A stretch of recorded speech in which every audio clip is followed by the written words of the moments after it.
नमस्कार, आदाब, सत श्री अकाल। चलिए आज जिस टॉपिक पर रीडिंग करने वाली हूँ उसके कार्ड मैंने सफल किए और मैं पहले कार्ड से देखूंगी कि ये किस विषय की तरफ जा रहा है। ठीक है, पहले से ये डिसाइडेड टॉपिक नहीं है कि किस विषय पर किस टॉपिक पर मैं रीडिंग करूंगी। ये प्री डिसाइडेड ना होके इंस्टेंट कार्ड के थ्रू ही, यानी आपको जो जानने की ज़रूरत है उसी पर ये फोकस्ड करेगी। ठीक है, पहला कार्ड है, मैंने सफल कर लिया था, मैं आपको की जानकारी के लिए बता दूं। सफल करने के बाद ही मैंने ये पहला कार्ड लिया है, पेज ऑफ कप्स। ये बता रहा है कि इसके बाद मैं बाकी सारे कार्ड निकालूंगी, इससे शुरुआत करती हूँ और फिर आपको लगे कि आप इस कहानी में, इस स्टोरी में कहीं से भी फिट हो रहे हैं तो फिर कंटिन्यू कीजिएगा, नहीं तो आप स्किप करके दूसरे किसी वीडियो में जा सकते हैं अपनी अपेक्षाओं के अनुसार, अपने इच्छा के अनुसार। ठीक है, पेज ऑफ कप्स ये बता रहा है कोई ऐसा पर्सन है जो आपके साथ प्यार में था। ठीक है, और प्यार जिससे आपने बहुत प्यार किया, खास करके आपने बहुत प्यार किया, पर उस पर्सन ने जैसा प्यार आपको आप डिज़र्व करते थे वैसा प्यार आपको दिया नहीं है। मे बी क्योंकि यहाँ पर इस पर्सन के ना, वो कहते हैं ना, पैरों तले से ज़मीन खिसक गई है। यानी निश्चित रूप से ऐसा लग रहा है इस कार्ड को देखकर कि आप इसके करीब नहीं हो या आप इससे रिलेशनशिप में या टच में नहीं हो, ऐसा लग रहा है। ठीक है, और ये पर्सन अब आपकी तरफ माफ़ी कहिए, एक नया लव ऑफर कहिए, एक कोई फ्रेंडशिप जेस्चर कहिए, इससे शुरुआत करना चाहता है। तो यदि आप किसी के साथ कनेक्शन में हैं, आप ऑलरेडी किसी के साथ रिलेशनशिप में हैं, तो ये आपकी रीडिंग नहीं है। रिलेशनशिप में होकर भी यदि आपके रिलेशनशिप में अभी डिस्टेंस चल रही है, आप लोगों में किसी भी तरह के सेपरेशन फेज से आप लोग गुजर रहे हो, कम्युनिकेशन में नहीं हो, कुछ ऐसी घटना हुई है जो कि आपने भी नहीं सोची थी या इस पर्सन ने भी नहीं सोची थी, तभी ये स्टोरी आपसे रेजोनेट हो सकती है। पहला कार्ड ये है। ठीक है, इसके बेसिस पर हम बाकी सारे और कार्ड निकालेंगे और देखते हैं क्या है। मैंने जैसा कि आपको बताया कि सफल किए हुए हैं card, 9 of pentacles,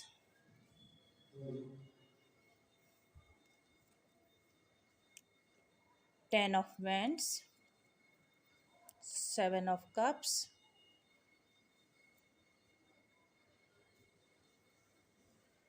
king of wands, ace of pentacles, 4 of wands,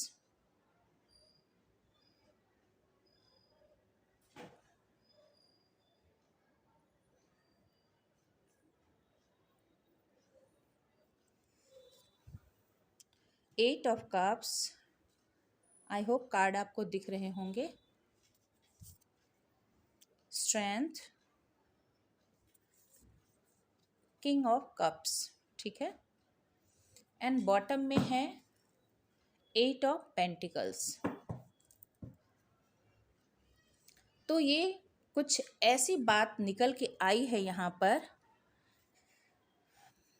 कि कोई पर्सन आपकी लाइफ में है या था, मे बी मैं कहूँ तो था, ज़्यादा सुटेबल होगा। कोई पर्सन आपकी लाइफ में था जो कि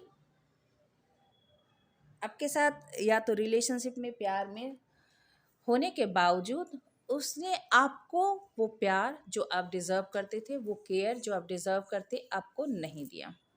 ठीक है, और नतीजा जैसा कि मैंने आपको शुरू में कहा है कि आप इस रिलेशनशिप से वॉक अवे कर चुके हो, निकल चुके हो, जा चुके हो। ठीक है, देखिए इसकी पुष्टि यहाँ जो मैंने आपको पहले ही कही थी वो पुष्टि, यानी यहाँ पर इस बात की कंफर्मेशन यहाँ मिल रही है 8 ऑफ कप से कि आप इस रिलेशनशिप से जा चुके हो। किसके कारण? इस किंग ऑफ वेंड्स के कारण। ये पर्सन जो कि इमोशनली आपको अवेलेबल नहीं रहता था, ये पर्सन जो कि आप अपने पैशन में, अपने गुरूर में, अपने पावर में, अपने अथॉरिटी में रहता था, और आपकी वर्थ इस पर्सन ने बहुत ज़्यादा नहीं समझी है इस रिलेशनशिप में। ओके, और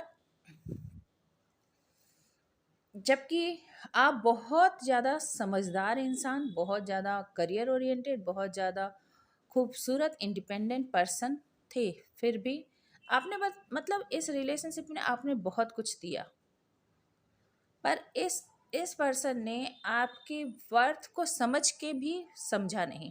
समझ के इसलिए क्योंकि ये आपके साथ जो रिलेशनशिप में था ना, तो इसे पता था कि आप क्या चीज़ हो, पर इसने आपको नहीं बताया कि आप क्या चीज़ हो।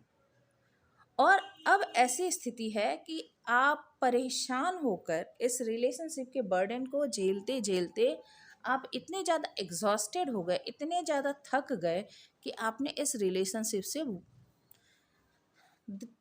बर्डन एक्स्ट्रा था आपके ऊपर, जो आपके हिस्से का नहीं था वो बर्डन भी आपके ऊपर था।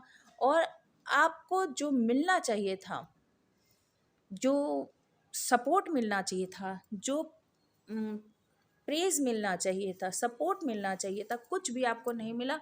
और परेशान होकर आप जो हैं, जब इमोशनली फुलफिलमेंट भी आपको नहीं मिली, तो आप इस रिलेशनशिप से निकल गए हो।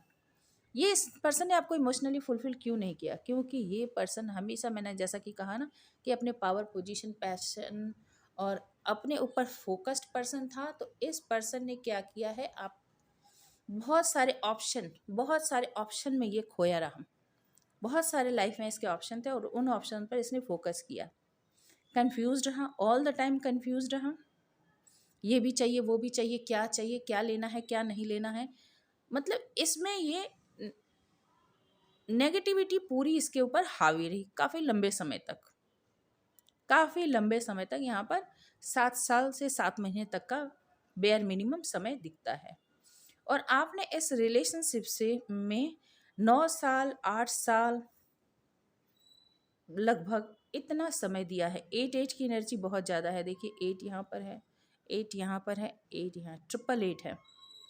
ठीक है, तो हो सकता है कि आपका भी इस रिलेशनशिप में जुड़ना, इस पे इतने एफर्ट्स डालना, आपके भी कोई कर्मा हो सकते हैं।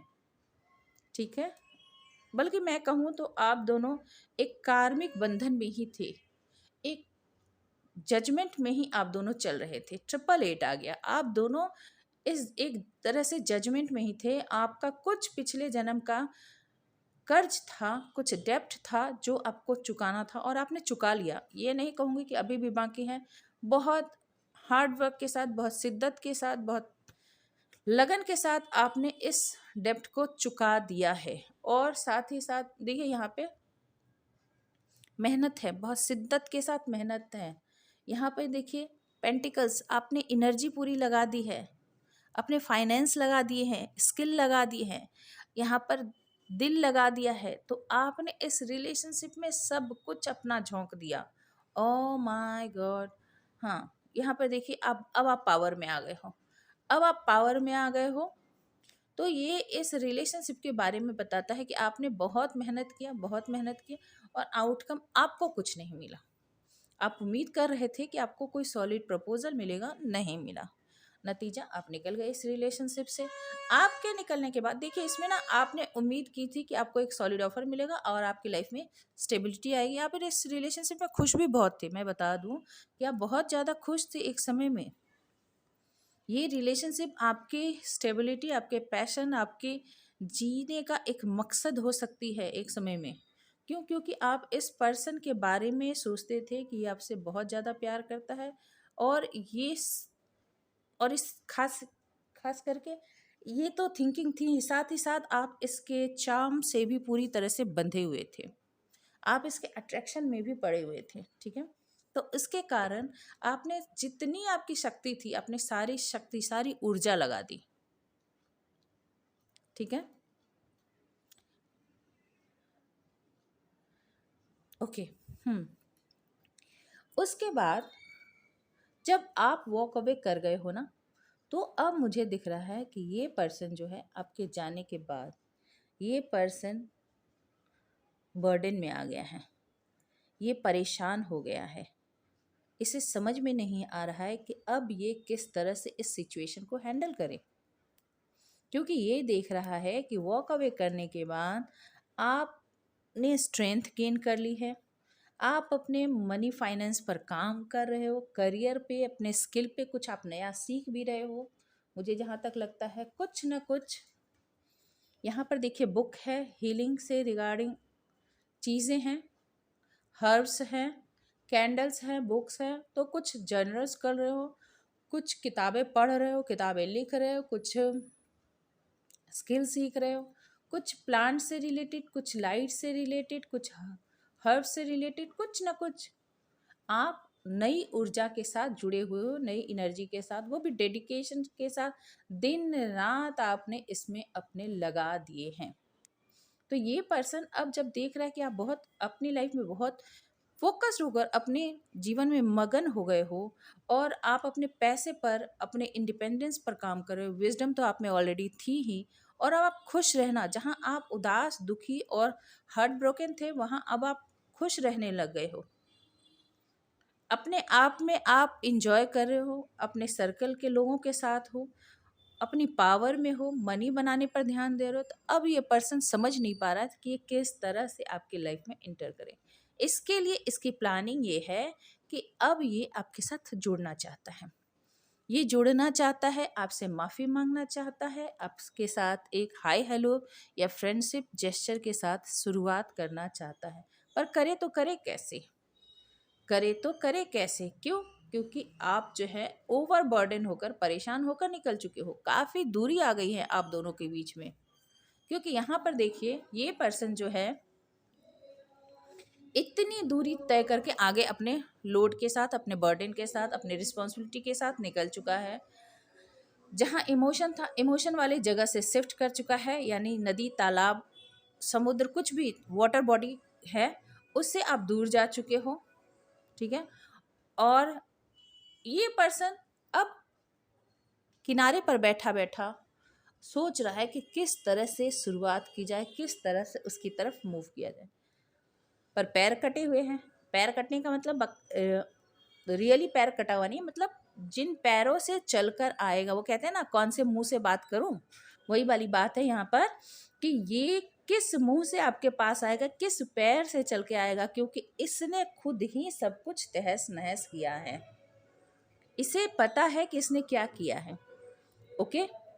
तो ये पर्सन बर्डन में तो है, ये जो दूरी है इसकी जिम्मेदारी इससे ली नहीं जाती है, इसकी बोझ इससे ली नहीं जाती है, और ये अभी भी कंफ्यूज्ड है किस तरह से आपसे जुड़े, किस तरह से इस रिलेशनशिप में आगे बढ़े, ये से समझ में नहीं आता है। ओके। चाहता तो है अपनी लाइफ में स्टेबिलिटी, चाहता तो है कि ये आपको एक सॉलिड ऑफर दे, पर आपको अब देख रहा पावर में। आप छोटे मोटे कप से मानने वाले नहीं हो, अब आपको चाहिए एक सॉलिड कमिटमेंट, एक बड़ा ऑफर जो आप डिजर्व कर रहे हो। क्योंकि 9 ऑफ पेंटिकल्स ऑलरेडी आपके पास है, आप 8 ऑफ पेंटिकल्स दिन रात मेहनत कर रहे हो। अब एक पेंटिकल्स इसके पास है, वो भी सॉलिड ना दे तो फिर ये किस मुंह से आपके पास आए? ठीक है। तो ये इसी उलझन में है कि ये सॉलिड ऑफर ये आपको दे तो दे कैसे, इसे तो यही नहीं आता है, क्योंकि इसकी हरकतें तो बचकानी है। ये तो कंफ्यूज्ड पर्सन है, ये दूसरों को कुछ बड़ा देना जानता ही नहीं है। ठीक है। और आपकी जो क्षमता है इनफाइनाइट क्षमता होने के कारण आपके पास आना भी मुश्किल है। आप जो पहले मेमने की तरह, इस छोटे भेड़ के बच्चे की तरह थे ना, अब आप शेर हो, शेर। मेल फीमेल आप जो भी हो, अभी आप शेर हो। अब इस आपने दिल को निकाल के किनारे रखा है, ऐसा नहीं दिल फेंक दिया है, दिल है, पर वो जो दिल इतना धक धक करता था कि आपको डिसीजन लेने में दिक्कत होती थी ना, उसको आपने एक पेंडेंट बना के गर्दन में लटका लिया। हाँ हाँ, जहाँ लगेगा। दिखाने के लिए दिल है, धड़कने के लिए दिल अपने आप आपने नहीं रखा है। कहने भर को, दिखाने भर को ये दिल रह गया है आपके पास कि हाँ मैं भी सेंसिबल हूँ, मैं भी बहुत इमोशनल हूँ, पर अब आप इमोशनल नहीं हो। मैं बड़ी बात आपको ये बता दूँ, सिर्फ ये, वो कहते हैं ना, हाथी के दांत खाने के और दिखाने के, और तो ये सिर्फ आपके दिखाने के रह गए हैं। अब वो इमोशनल दिल जिसने आपको इतना दुख दिया अब नहीं है आपके पास। ठीक है। अब ये पर्सन अपने स्टेबिलिटी, अपने बर्डन में इतना ज़्यादा परेशान है कि अब ये हो रहा है आपके लिए इमोशनल। इसके दिल में आपके लिए बहुत ज़्यादा प्यार उमड़ रहा है, पर ये बोलना तो जानता नहीं है, ये कन्फेस करना तो जानता नहीं। इसने अब तक आपसे कन्फेस कब किया? कभी नहीं किया। तो अब आए भी तो क्या बोले कि मैं तुमसे प्यार करता हूँ या मैं तुमसे प्यार करती हूँ ना। ये माफी मांगना चाहता है, पर वो भी इससे समझ में नहीं आ रहा है, तो बोलूं तो बोलूं कैसे, करूं तो करूं कैसे, किस तरह से निर्णय लूं, किस तरह से पहल करूं, किस तरह से अपनी स्टेबिलिटी को डिसाइड करूं, किस तरह से इमोशन को एक्सप्रेस करूं, आता ही नहीं है। एकदम सिर्फ सोचों में इसकी तैयारियां चल रही हैं। हाँ, ये जरूर है कि अब ये पूरी शिद्दत के साथ, क्योंकि आप इसकी लाइफ में स्टेबिलिटी लाते हो, तो ये पूरी शिद्दत के साथ इस पर काम जरूर करना चाहता है ये पर्सन। ठीक है, माफी मांगना चाहता है। चलिए हम दूसरे डेक से कंफर्म करते हैं कि इसके इंटेंशन कैसे हैं भाई, इसके इंटेंशन कैसे हैं। ठीक है, टैरोट से नहीं देखेंगे, हिडन सीक्रेट से देखेंगे कि इसके इंटेंशन कैसे हैं, फिर आपको क्या निर्णय लेना है उस पर निर्भर करेगा। एंजल बताएं कि ये जो पर्सन जो कि मेरे कलेक्टिव, मेरे व्यूअर्स के पास आना चाहता है, लव ऑफर करना चाहता है, माफ़ी मांगना चाहता है, इसके हिडन इंटेंशन क्या है, प्योर इंटेंशन बताइएगा। एंजल प्लीज़ मदद कीजिएगा, प्लीज़ गाइड कीजिएगा। Archangel Michael, archangel यूरियल, archangel Gabriel, mother universe please guide कीजिएगा। इसके इंटेंशन क्या है, हिडन इंटेंशन क्या है इसके पीछे। डिवाइन मैस्कुलिन, भाई अब क्या ही बोले, डिवाइन मैस्कुलिन है ये, आपका काउंटर पार्ट है। Okay, family, okay, confession and last boundaries. ठीक है, बॉटम में क्या है, फाइनलिटी। ठीक है, अब देखिए ये आपका काउंटर पार्ट है, ये आपका, ये एक डिवाइन मैस्कुलिन है, यानी जो भी आपको मैंने पहले ही कहा था ना कि 888 आ गए, ये एक एंजल नंबर है और ये इसमें एक लेसन होते हैं। ठीक है, आप और ये पर्सन दोनों ही एक दूसरे को इस लाइफ टाइम में लेसन देने के लिए, पुराना बही खाता जो भी था वो हिसाब किताब बराबर करने के लिए आए थे इस जन्म में। ठीक है, तो ये एक डिवाइन मैस्कुलिन है, इसने जो भी किया है आपकी लाइफ में, भले ही कितना ही बुरा इसने क्यों न किया हो, पर ये एक डेस्टाइन था आपकी लाइफ में, ये आपकी डेस्टिनी में लिखा हुआ था कि ये आपकी लाइफ में आएगा। आप इमोशनली इससे पूरी तरह से जुड़ के इसके ऊपर अपने जान, जिगर, जुनून के साथ लग जाओगे और ये अंत में आपके साथ यही करेगा, ये तय था। तो ये जो भी इसने किया है ना, ये पहले से तय था। यंग मैस्कुलिन एनर्जी, और ये young masculine energy king of wands भी तो है जो इसको कंफर्म करता है। यंग मैस्कुलिन एनर्जी जो बहुत ही पैशनेट है, इसके पैशन, इसके चाम में फंस के आपको इसके पास आना ही था और आप सब कुछ इसके आगे सरेंडर करने ही वाले थे और फाइनली आपके साथ ये होना ही था। ठीक है, फैमिली ये क्यों आ रहा है, इसका इंटेंशन क्या है, फर्टिलिटी, पेरेंटहुड, प्रेगनेंसी। हो सकता है ये आपसे फैमिली चाहता है या फिर आपकी फैमिली है, ये अपने अपनी आपके साथ अपने बच्चे को नर्चर करना चाहता है, बड़ा करना चाहता है, अपनी रिस्पॉन्सिबिलिटी निभाना चाहता है, या फिर यदि आप प्रेग्नेंट हो तो आपकी प्रेगनेंसी के समय आपकी देखभाल करना चाहता है। यानी ये डिवाइन मैस्कुलिन अपनी पूरी जिम्मेदारी अपनी फैमिली के लिए निभाना चाहता है, इसकी जो भी ड्यूटी बनती है ना वो ये निभाना चाहता है। वैसे भी 4 ऑफ वैंड्स थी यहाँ पर, तो ये अपनी रिस्पॉन्सिबिलिटी, अपनी स्टेबिलिटी, अपनी फैमिली को अपनी स्टेबिलिटी मानता है। कन्फेशन, ये आपसे कन्फेशन करने के लिए आ रहा है।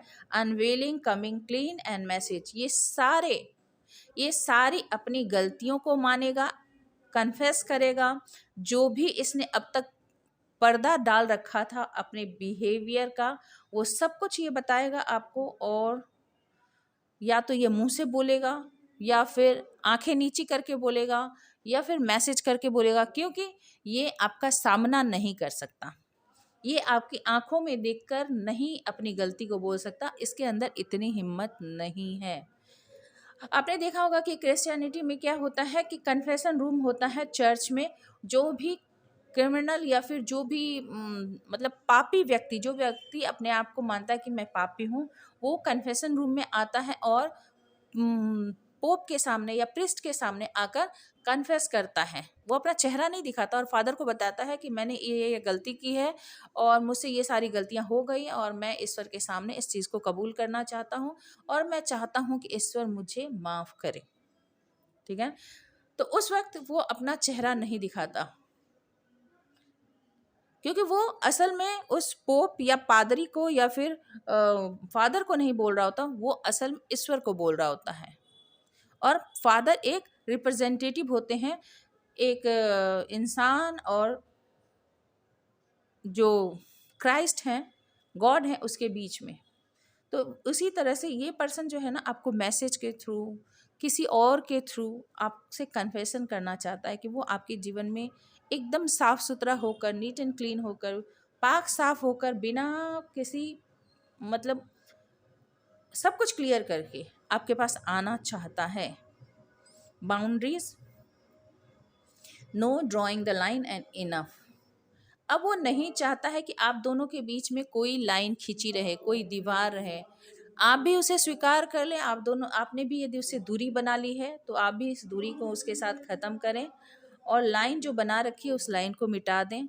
बहुत हो गया, आप दोनों के बीच में जो भी सिचुएशन चलना था वो इस सिचुएशन को अब ख़त्म करना चाहता है, अब एक फाइनल डिसीजन लेना चाहता है। Farewell, leave behind, closure. अपने जो भी उसके कर्मास है, उस कर्मास को, बैड कर्मास को पीछे देखिए, यहाँ भी पीठ घुमा हुआ, यहाँ भी पीठ है, बैक घुमा के रखा है। तो ये चाहता है कि क्लियर होकर ये आपकी तरफ आए, जो भी पाप कर्म है उसे ये पीछे छोड़ दे, या तो आपके साथ आकर माफ़ी मांगकर आपके साथ अपनी फैमिली बनाए, या फिर क्लियर कट इसे पता चले तो ये हमेशा हमेशा के लिए इसे क्लोजर मिल जाए कि आप इसे स्वीकार करोगे या नहीं, आप इसे अपनी लाइफ में एक्सेप्ट करोगे या नहीं, या हमेशा के लिए इसे आप जाने दोगे। तो ये एक ऐसे मैस्कुलिन की एनर्जी निकल के आई है, ठीक है, जो कि पास्ट में बहुत सारी गलतियां कर चुका है भ्रम में होने के कारण। आई एम सॉरी, हो सकता है आप लोगों को बहुत सारा भजन की आवाज़ आ रही होगी। आज जन्माष्टमी है, कृष्ण जन्माष्टमी है, उसको लेकर अभी से ही भजन हो रही है। तो आप सभी को कृष्ण जन्माष्टमी की ढेरों शुभकामनाएं, और इसे नेगेटिव ना लेके पॉजिटिव ही ले लें कि ईश्वर के भजन सुनने के लिए मिले। जनरली इस वक्त भजन नहीं सुनाई देती है, अब तक हो गई होती है, ठीक है। तो मैं आप लोगों से माफ़ी चाहूँगी, और ना ये आपको बुरा ना लगा हो तब तो कोई बात ही नहीं है, ठीक है। तो ये अब फाइनल जजमेंट या फाइनल क्लाउडी जजमेंट भी है। अब ये चाहता है कि कोई ना कोई निर्णय हो जाए, जो फैसला होना है हो जाए, कि बुराई को ये फेयरवेल दे देगा या फिर आप इसे नहीं स्वीकार करके आप इसे जाने दोगे, ठीक है। तो ऐसा पर्सन आपकी लाइफ में आ रहा है कि जो कि आपका डिवाइन मैस्कुलिन है, जो आपको संभालना चाहता है, आपके बच्चे को संभालना चाहता है, अपने गलतियों को कन्फेस करना चाहता है, और आप दोनों के बीच की दूरियों को भी समाप्त करना चाहता है। अब आगे आप